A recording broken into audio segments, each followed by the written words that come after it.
This week, Daily Mirror reporter Talia Shadwell wrote about receiving unsolicited pregnancy adverts on her Facebook profile. Now, that may not appear too weird in itself. That is until Talia revealed that she thought the only way Facebook could have assumed that she was pregnant was by following her period tracker app on her phone, which, after her last cycle, she had simply forgotten to update. Talia was not in fact pregnant.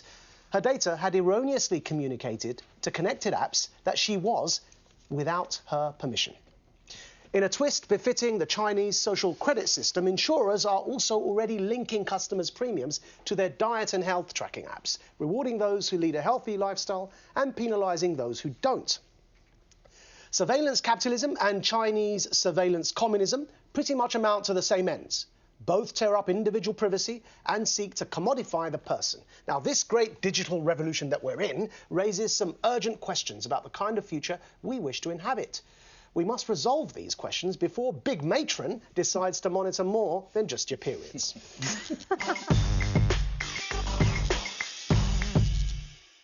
Maajid, if that happened to you, how would you feel? Well, I don't use all those apps, so it wouldn't happen to me. Yeah.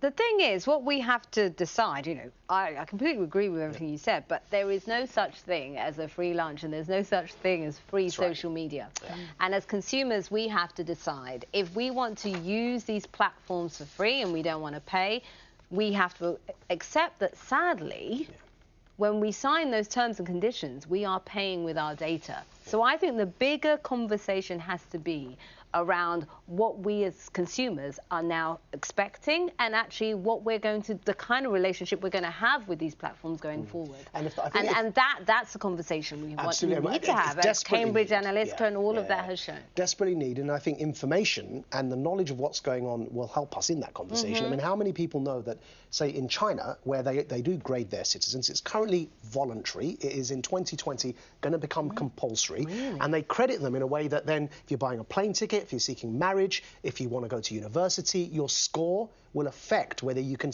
do something as simple as get a train. And currently in China, 13.49 million people, 13.49 million citizens are classified as untrustworthy by the state because of this social credit system. You have to wonder where it's all going to end, you know, so we now know that some insurance companies are adjusting their premiums to people's apps that are diet and health apps. You know, we have companies with period trackers. They're using period trackers so they can gauge women's moods at work to see. And I suspect it's not just for that. I suspect it's to see if they're using the period as an excuse not to come to work, which is actually... It's why Nick's so angry all the time. I've got the data on it. If people are to put their every cough and spit of their lives, but this girl, why does she need a period tracker? Has she not got a diary? Has she not got a memory?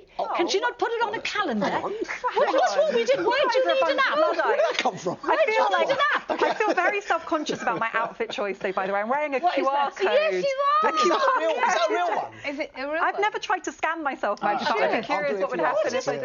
It's the designer that I like, but, you know, I feel like I'm part of a digital generation, unlike you lot. Is this your design? This isn't my design. There we go.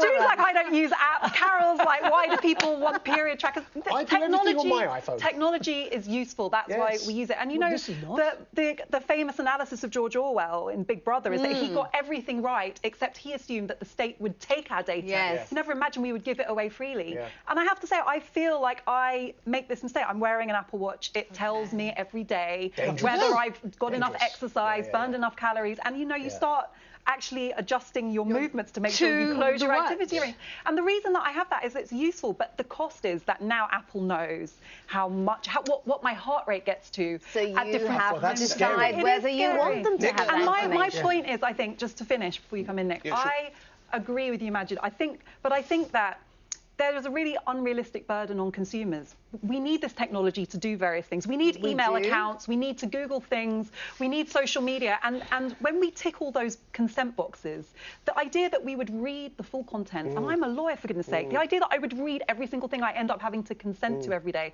is unrealistic. It's not fair to expect us to fully process what these companies are asking from us. This girl who used the period tracker, did they explain that they would share it with companies that might assume she was pregnant? And if they did they do it in a way that she could realistically understand? They didn't. I'll come back to that because Nick wants to come in. This is why we need regulation. I'll answer that, but Nick wants to come in. Me in a moment. Here's what Facebook say. There are a variety of reasons someone may see ads related to specific content on Facebook, but Facebook does not use behaviour in apps to inform the interest categories that serve you ads. Furthermore, we don't want websites or apps sharing people's personal health information with us. It's a violation of our rules, and we enforce against these breaches when we find evidence of third parties doing this, says Facebook. It's a question actually for you, Maajid. Yeah. Are we suggesting, therefore, that there's, because this is only, as Afra rightly says, this is only going to get more. People are going to use apps. This is, not going to, this is just probably absolutely the crest of the way.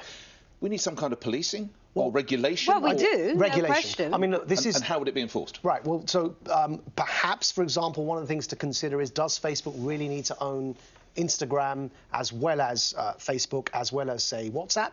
Because there are three different... So there's an oligopoly developing here, and that, what it does, it stifles competition, but also accountability. Now, in answer to your question about what the terms and conditions were, she had, the reporter in question, Talia, had checked off that she wants to share her data, but in the small print that she hadn't read, and she's an educated journalist, it said, OK, we won't share your personalised, individualised data, but we will share your aggregated data. I don't know whether that's on a monthly or quarterly basis, and that still indicates on an aggregated level that she was. See, to me, if I saw that, I would not imagine that would mean they could share details of the status of my womb. I mean, you know, and it's how realistic it is for us to really understand that. So Richard Stokes, who's a specialist in data privacy, says our every move is being tracked and used to manipulate what we read, what we buy, how we vote, and how we see the world. By using smart devices, we have invited a vast network of big tech companies, advertisers, data brokers, governments and more into our homes and pockets. And with every post, click and purchase, we have become the product. I think that consumers need to become more mindful. I'm sorry, I do. But I also agree with you in that we need legislation. Well, so it's their own fault in a way, Jane? I think it's a combination of things. But I think the problem also is our lawmakers don't understand the technology. So actually we need more people in positions where they're actually creating policy that actually understand how these things work. June, but I generally agree we should take responsibility for the way we function as adults. But what are our meaningful alternatives? For example, if I don't like Google's terms, how else do I find what I need to? If I don't like Facebook's terms, how do I connect? We don't have meaningful alternatives. Let me add something to that. There's a level of this which becomes not our fault, and that's deepfakes. Now, ultimately, no matter what we do, let's take, for example, the recent video that was put out, the infamous one, on Good Morning Britain. Now, if you had just watched it, you wouldn't know whether Just explain what that is. Right. So this is a reworking of an interview with James. So Keir Starmer was giving an answer to a question about Brexit, and the Conservative Party took his face, but the answer that he gave was cut out, and they just went straight to a still of his face where he couldn't answer, which is probably from a different part of the interview, and it looked as if he didn't know what to say about Brexit. Now, Keir Starmer, you know, I know, he's got a view on Brexit. We just need to say the Conservative Party chairman, James, cleverly said it was always meant as a piece of satire. That's right. Now, what I'm going to say is, talking about deepfakes, which that wasn't, but it's a precursor to one, you can now make, with technology, you can make videos that appear 100% real, that I could be speaking and saying something I've never said. Now, that's not about the consumer, but it's about kind of this dark world we're about to enter, which is Big Brother, where nobody knows what's real anymore. And when you don't know what's real, when reality no longer has any meaning, then there's no basis for doing anything.